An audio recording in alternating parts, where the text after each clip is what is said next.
शिवरे वर्तमान शासन नायक मूल नायक श्री महावीर भगवान की जय। विशुद्ध वर्षा योग 2025 के अंतर्गत पूज्य मुनि श्री अरिजीत सागर जी महाराज का चातुर्मास नागालैंड में हो रहा है। इस अंतर्गत आज धर्म सभा को प्रारंभ करने के लिए मैं हमारे समाज के श्रेष्ठ जनों से निवेदन करूंगा कि वो आएँ और आज का दीप प्रज्वलन करेंगे। एलानी जी, प्रकाश जी और सभी लोग आ जाएं।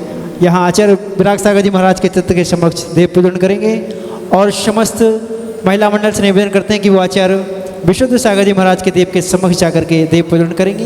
रुचिर दीप्ति करुम शुभ दीपकम सकल लोक सुखाकर मुज्ज्वलम ते मेरे जाल हरम प्रकिरम सदा किल धरामि सुमंगलिकम प्रज्वलयामि स्थापयामि। आचार्य जय बोले मुनि श्री 108 अरिजीत सागर जी महामुनि राज की जय, समस्त मुनि संघ की जय। अब आज धर्म सभा को प्रारंभ करने के पहले मैं श्रीमती संतोष देवी छाबड़ा से निवेदन करूंगा कि वो आएँ और सुंदर सी आवाज में एक सुंदर सा मंगलचरण यहाँ पर प्रस्तुत करें। जय बोलो अरिजीत सागर जी महाराज की जय, समस्त मुनि संघ की जय।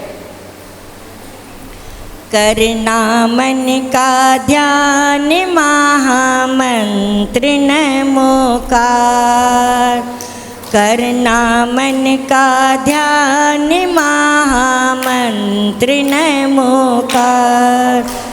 पहली बार बोलो मन नमो अरिहंताणम, होवे पाप का नाश महामंत्र नमोकार।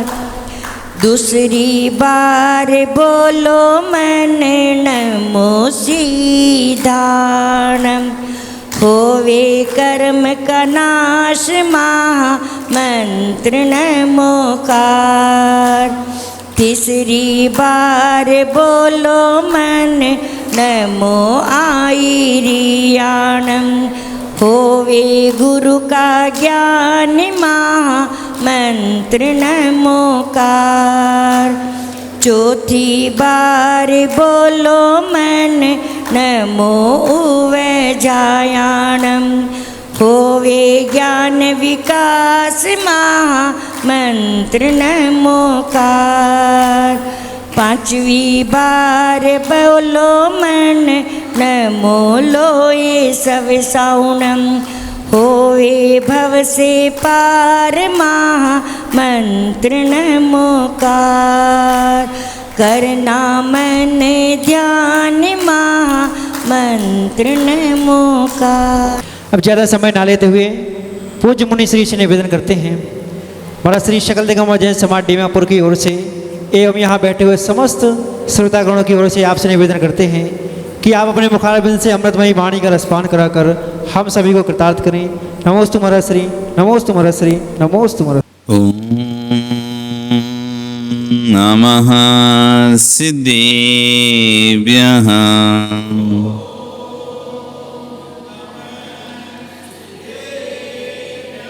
ओम नमः सिद्धेभ्यः,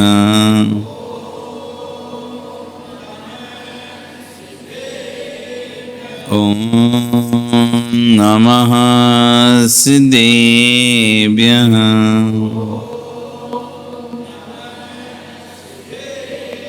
तेरी अड़िए खगिणाए रुतारे मोह सिर सिर हो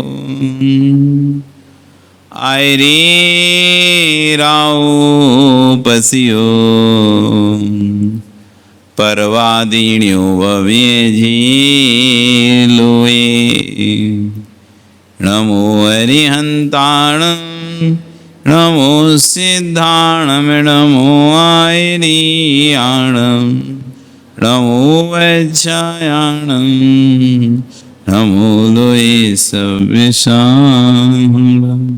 बोले अनंत से परमेश्वरी भगवानी की, आदिरुम आदिनाथ भगवानी की, वर्तमान शासन महावीर भगवानी की, आचार्य श्री 108 कुलभद्र स्वामी महाराज की, आचार्य गुरु विश्व सागर जी महाराज की, अहिंसा में विश्व धर्म की।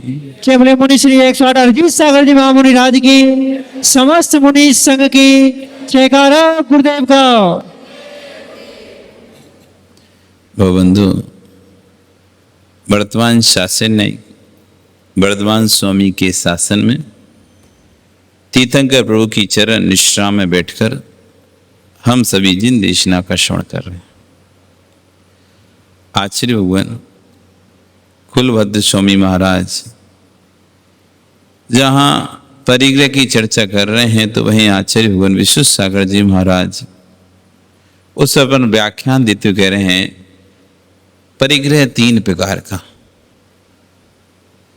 चेतन परिग्रह, अचेतन परिग्रह, मिश्र परिग्रह। आप 3 प्रकार की वस्तुओं को अपना बोलते हो। 3 प्रकार की वस्तुओं को आप अपना परिग्रह बोलते हो। ये मेरा बेटा है,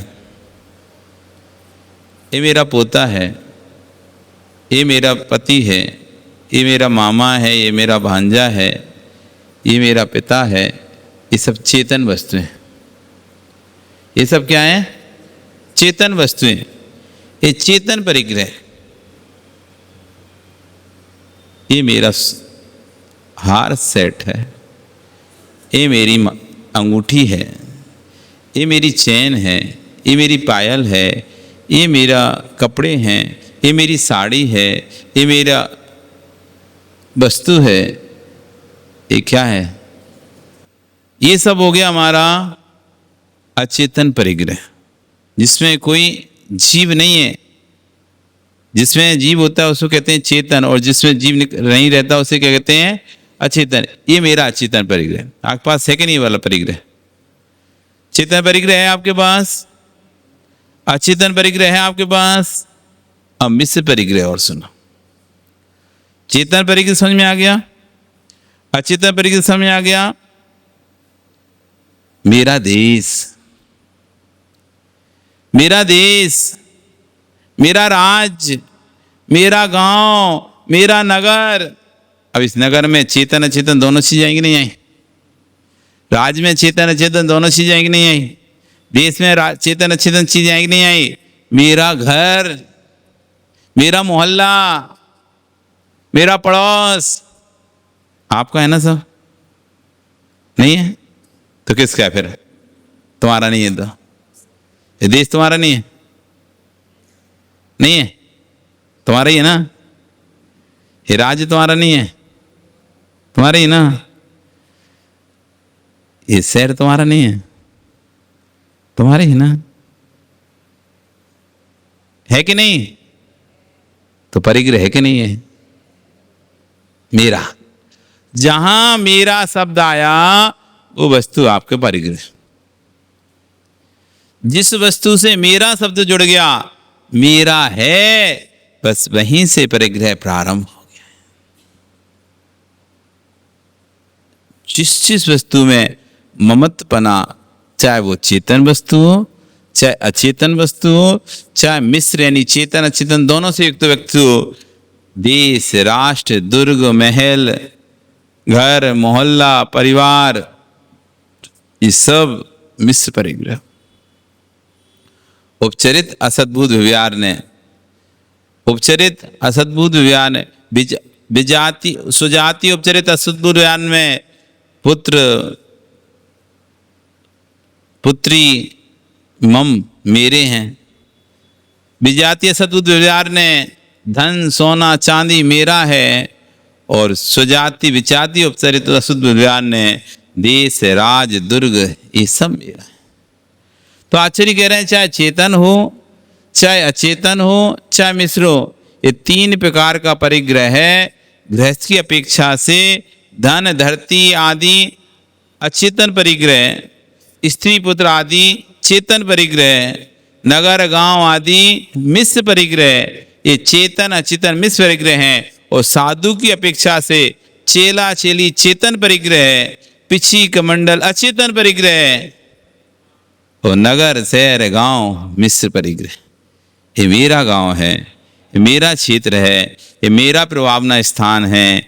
मैं यहाँ पर रह के गया, मेरी यहाँ पर प्रभावना है, या ये क्षेत्र मेरा है, ये क्षेत्र मैंने बनाया है, अथवा यहाँ क्षेत्र में मेरे भक्त हैं, ये तुम्हारा मिश्र परिग्रह, ये क्षेत्र मेरा, ये चेला चेली मेले हैं, इतने शिष्य हैं, ये चेतन परिग्रह मेरा पिछी है, मेरा कमंडल है, मेरा शास्त्र है, या चेतन परिग्रह। इनसे, इन सबसे युक्त मिश्र परिग्रह श्रावक को धन धरती स्त्री पुत्र आदि से विरक्त होना चाहिए, तो साधु को चेला चेली शिष्य शिष्या छात्र छात्रा इनसे विरक्त होने की जरूरत है। इनमें भी आत्मबुद्धि गई तो बंध का ही कारण है। मैं तुम्हारी तुम मेरे, जब मेरी देह ही मेरी नहीं है सो तुम मेरे कहाँ हो, मैं तुम्हारा कहाँ। आशीर्वाद कह रहे हैं यदि इनमें भी बुद्धि जाती है, शिष्यों में भी बुद्धि जाती है, और जैसी मंदबुद्धि एक माँ की अपने बेटे में जाती है, और वैसी यदि मंदबुद्धि यदि आचार्य की अपने शिष्य में चली गई तो बंध का कारण हो जाए। जैसे माँ कहती है कि बुढ़ापे में सहारा बनेगा मेरा बेटा, उसके राग में डूबी रहती है, उसकी राग में डूबी रहती है, ऐसी आचार्य भी यदि इसी राग में कि ये मेरी प्रभाव न करेगा, मेरी प्रभाव न करेगा, ये मेरी प्रभाव न करेगा, इस राग में डूबे हैं, तो उनको भी कर्म का बंध हो रहा है। साधु भी ये मेरी प्रभाव न करेगा, ये मेरी प्रभाव न, श्रावक को ये मेरा श्रावक है, मेरी प्रभाव न करेगा, ऐसे भाव रखें तो साधु को भी कर्म का आश्रय हो रहा है। जब मेरी देह ही मेरी नहीं है तो तुम मेरे कहाँ और मैं तुम्हारा कहाँ। तुम में मेरा अत्यंता भाव है और मुझ में तुम्हारा अत्यंता भाव है, पूर्ण रूप से अभाव है। लोग तो कहते हैं ना, हम दो शरीर एक आत्मा है,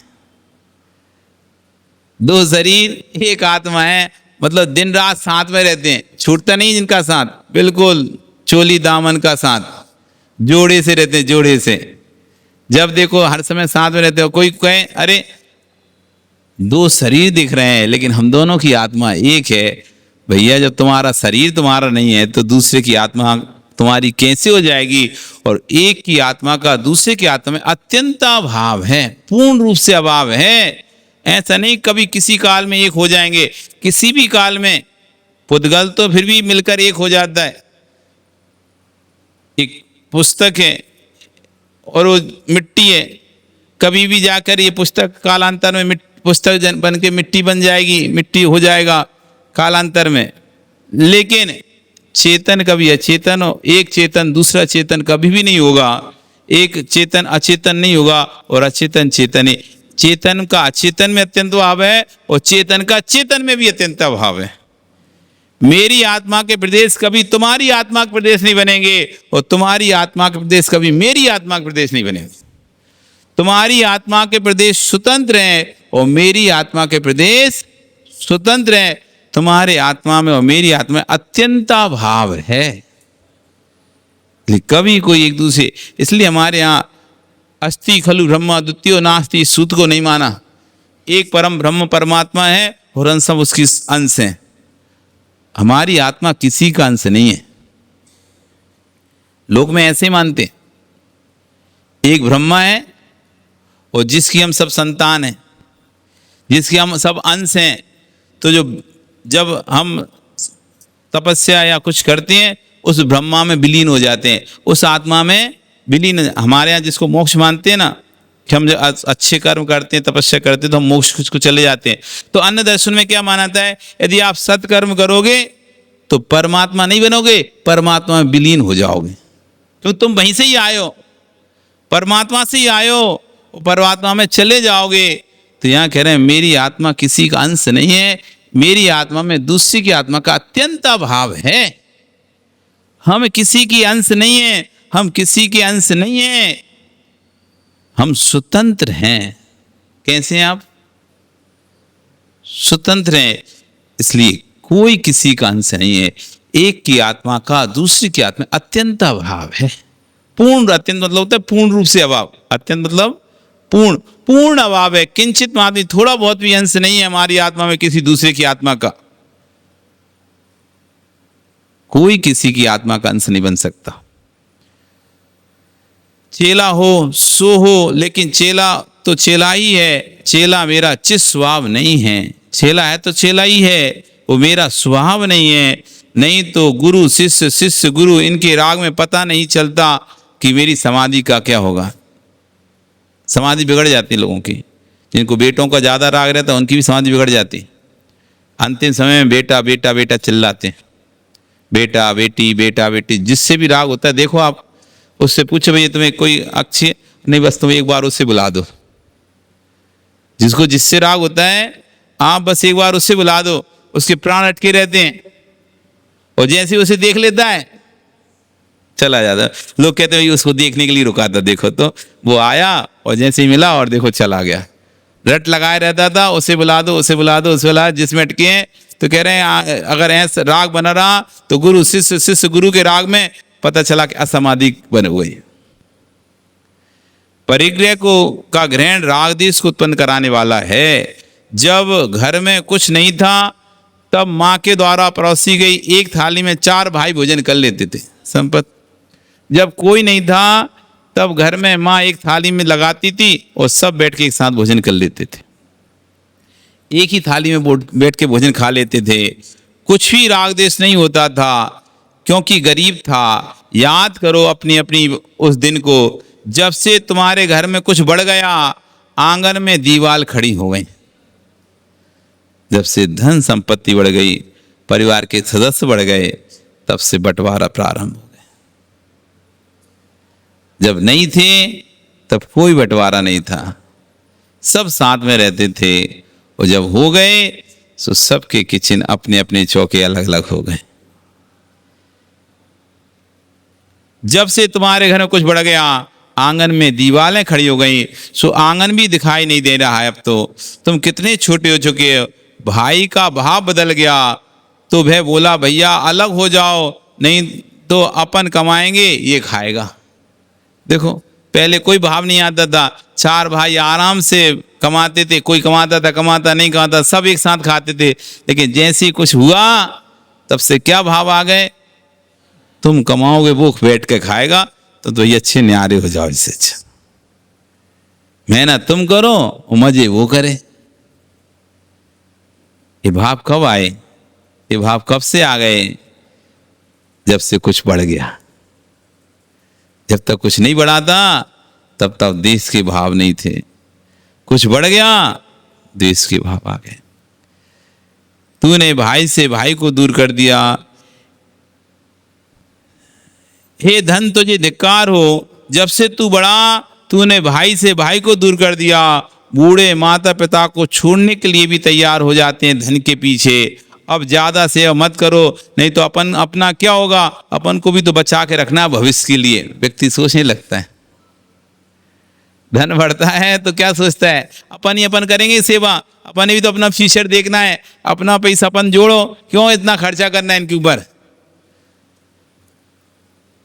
और बड़े भैया ने देखा तो पिताजी के पास संपत्ति है, तब तो पिताजी अच्छे अच्छे बहुत सुंदर, और संपत्ति नहीं रही तो इनसे घिना कोई नहीं, फिर सेवा नहीं कर रहे। अरे कौन करे इनकी सेवा, कौन इनके मल को उठाए, कौन इनको उठाधरी करे। आश्चर्य करें, पिता को घिना बोल रहा है। संपत्ति थी तो अच्छा था और संपत्ति गई तो पिता को घिना बोल रहा है। धिक्कार हो, जिसने तेरे मल को उठाया हो, आज तुझे जिसने तुझे अपनी छाती से लगाया हो, उस पिता को तू क्या बोल रहा है। इस धन बढ़ा, भाव बदल गए। धन बढ़ा, देश बढ़ गया। एक बार एक व्यक्ति अपने घर में बड़े शांति से रहता था। बच्चों की शादी हुई, पत्नियां आ गई उनकी, 3 बेटे थे, 3 पत्नियां, 3 बहुएं उसके घर में आ गई। कुछ समय बाद उसकी पत्नी का, पिता की, उन बच्चों की माँ का देहांत हो गया। पिता अकेला रह गया, लेकिन बच्चे बड़ा ध्यान रखते थे, पत्नियां बड़ा ध्यान रखती थी। सुबह नाश्ता जाता था, समय पे खाना, चाय, नाश्ता सब कुछ समय पे आ जाता था और बढ़िया सेवा कर रहे थे सभी लोग। एक दिन उसने सोचा अब वृद्ध अवस्था है, पता नहीं कब चले जाएं, इसलिए सब बेटों को सौंप देना चाहिए, सब बेटों को सौंप देना चाहिए। उसने एक दिन बेटों को बुलाया, उस वक्त जो भी था सब तीनों, अब मेरा क्या, सब इन बेटों का ही है, इन्हीं बेटों का है, अच्छी बहुएं हैं, सब खिला रही पिला रही, सब दे दूंगा तो और अच्छा कर रखेंगी। सुने तीनों को बांट दिया। अब जैसे ही तीनों को दिया, अगले दिन सुबह जब हुई, इंतजार ही कर रहा है, कोई चाय लेके नहीं आया, कोई बहू चाय लेके नहीं आई। पता किया आज कोई उठा ही नहीं है सो के। उसका कोई बात नहीं, बाहर जाके पी लेता हूँ, एक दिन नहीं से बाहर जाके चाय पीकर आ जाता है। नाश्ता का समय होता है, लेकिन किसी का आता ही पता नहीं नाश्ता। और खाने का जब समय आता है तो बोलते हैं आज तो पिताजी आप देख लो, हम अभी आज हमारी पार्टी में जाना है सबको, आज घर पे खाना नहीं बनेगा, आप बाहर से खाना बुला लो, घर में आज खाना नहीं बनने वाला, आज सब लोग बाहर जा रहे हैं पिकनिक पर। अब पिता सोचता है ठीक है एक दिन है, चले जाने तो कोई बात नहीं।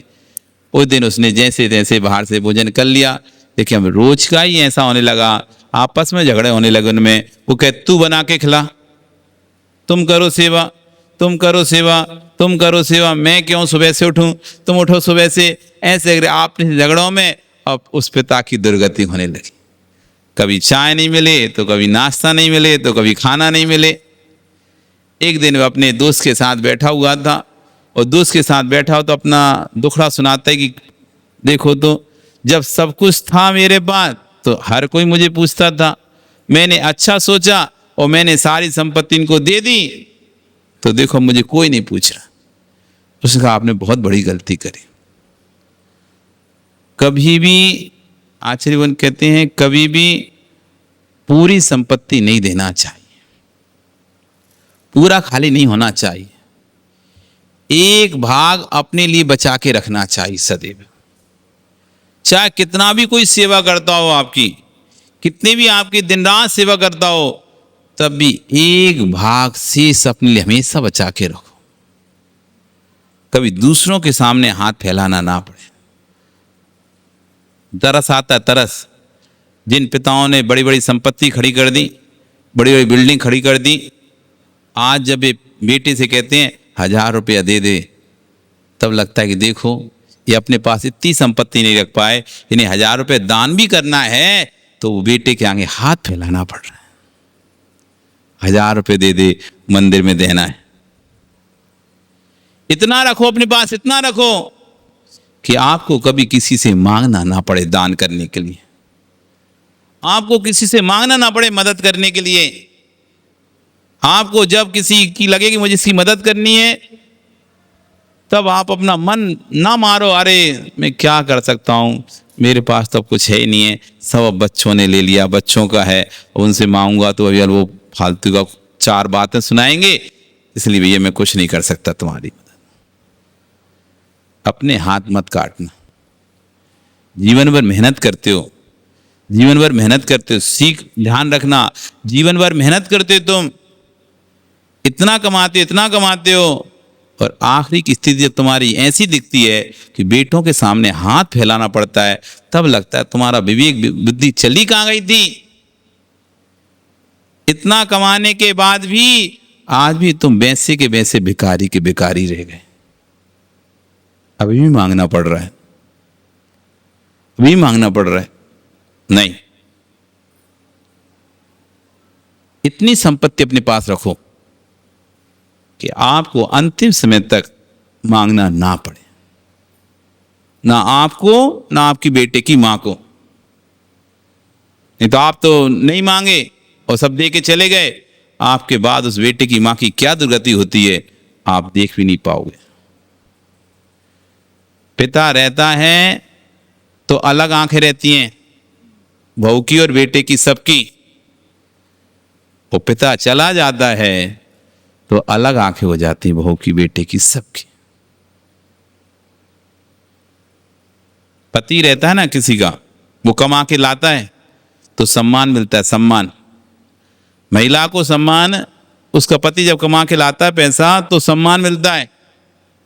यदि उसका पति चला जाए और कमाने वाली महिला है नहीं है, पेंशन वेंशन कुछ आती नहीं हो, और डिपेंडेंट हो गई वो बेटे पर अब पूरी तरह से, क्योंकि पिता सब कुछ तो उसी को सौंप के चला गया है, अब कुछ भी उसकी बेटे की माँ के हाथ में नहीं है। तो उसकी जो दुर्दशा होती है अंतिम समय तक, एक एक पैसे के लिए तरसती है, एक एक पैसे के लिए मांगना पड़ता है, मांगना पड़ता है। इसलिए इतना अभी से अपने हाथ में इतना रखो कि तुम्हें कभी किसी के सामने हाथ ना फैलाना पड़े। कभी किसी के सामने जो बहुएं हैं वो भी सास बनेंगी, जो सासें हैं वो भी और अभी वृद्धता को प्राप्त होंगे। बेटों की सेवा तो करो, बेटों के लिए पैसे तो जोड़ो, बेटों को पढ़ाओ लिखाओ, तो इतना ध्यान रखना, अपना ध्यान भी रखना, अपने भविष्य का भी चिंता करना, नहीं तो उनकी भविष्य की चिंता करते करते करते अपना पूरा जीवन व्यतीत कर दिए, बाद में चल रहा बेटा कोई परी को लेके उड़ गया, अब तुम रूम बैठे रहो, वो आ ही नहीं रहा, वो वहीं सेटल हो गया, हैदराबाद, बेंगलोर, कलकत्ता, गुवाहाटी, दिल्ली, मुंबई, विदेश, जहां भी था वहीं रह गया। अब तुमने जितना कमाया था सब उसकी पढ़ाई के चक्कर में लगा दिया, अब तुम यहां परेशान हो रहे हैं। तो दोस्त को बोलता है कि क्या करूं अब मैं, उसके कोई बात नहीं, तुमने गलती की है पर आगे से ध्यान रखना ऐसी गलती नहीं करना चाहिए, अब मेरा एक बात सुनो। और उसके कान में कुछ बात कही और कुछ नकदी सिक्के उसको दिए, उसके पास तो कुछ नहीं बचा था, कुछ नकदी सिक्के उसको 100-200 सिक्के उसको दिए और उसके कान में कुछ बात कही और उसने उसको अच्छे से सुना। और जब रात को 12 बजे खन खन की आवाज आने लगी, जब खन खन की आवाज आई तो बहुओं की नींद खुली, अपने बेटे को उठो उठो उठो, देखो तो अभी भी पिताजी के पास कुछ और है, लगता है मोहरे और हैं अभी जो बताई नहीं उन्होंने अपने। देखो ये ऐसा लग रहा है मोहरों की आवाज आ रही, गिनने की आवाज आ रही है, मोहरों की आवाज आ रही है। तो बेटे कहते हैं अरे तुमसे बोला तो था हमने, अभी पिता की सेवा करो और अब लो, कल सुबह से लग जाना काम पे। बस अगले दिन जैसी सुबह हुआ और वही चाय समय पे, नाश्ता समय पे, खाना समय पे, सेवा होने लगी। पिता बड़ा खुश और रोज रात में वो अपनी मोहरों को, उन सिक्कों को गिनता। कुछ समय बाद उसका देहांत हो गया, उसका देहांत हो गया। बेटे ने सबसे पहले देखा पेटी कहाँ है, पेटी देखी तो उसमें तो लगा था ताला, तभी वो दोस्त पहुंच गया, इस ताले की चाबी ये, इस ताले की चाबी ये है। तो बेटे कहते लाओ दो जल्दी हमको, नहीं पहले आप इनका अंतिम संस्कार करो, क्या पता तुम लेने के बाद अंतिम संस्कार नहीं किए। तो बेटी वही करो भैया, सही है, तो जल्दी से अंतिम संस्कार हुआ, उसमें भी इनका अब इनका 12वां करवाओ पहले। अच्छा जीवनार दो सबको, जीवनार दो सबको, सबको बढ़िया 12वां हो गया, 13वां हो गया, जो जो होता है सब कुछ करने के बाद अब ये पकड़ो चाबी, और उनसे पकड़ा दी चाबी। और जैसी तीनों बेटे बहू खोल के देखते हैं उसमें तो रखी थी ईंटें, वजनदार थी, ईंटें रखी थी और 100-200 रुपया सिक्के उसमें पड़े हुए थे। ये क्या है? जैसे को तैसा है, तुमने उनके साथ जो किया था उसके दिन तुम्हें यही प्रतिफल मिलना चाहिए था। तो ये कह रहे हैं आचार्य भगवान कि तुम किसी के राग में इतने मत खो जाना कि उसके लिए सब कुछ लुटा दो और बाद में वह तुमसे कहे क्या तुम अच्छे से नहीं रहते, जिसे तुमने छाती पर खिलाया था वही तुमको धुतकार रहा है। हे धन तुझे धिक्कार हो, संपत्ति को देख करके समता मत खो बैठना, संपत्ति रहने वाली नहीं है, वे तो दूर हो ही जाएगी, परंतु तेरे पास जो समता थी उसे उसके पीछे क्यों छोड़ रहा है? संपत्ति टिकने वाली नहीं है। राग द्वेष बढ़ाने वाला परिग्रह है और राग द्वेष है महाबंध, भव का कारण है, कर्म को लाने वाला है। तो राग द्वेष और राग द्वेष के कारण परिग्रह, इसलिए इस परिग्रह का शीघ्रता से त्याग करो। आपका समय कल फिर आओगे। परे रही पर्या रही तो फिर चर्चा करेंगे। बोली भगवान महावीर स्वामी की।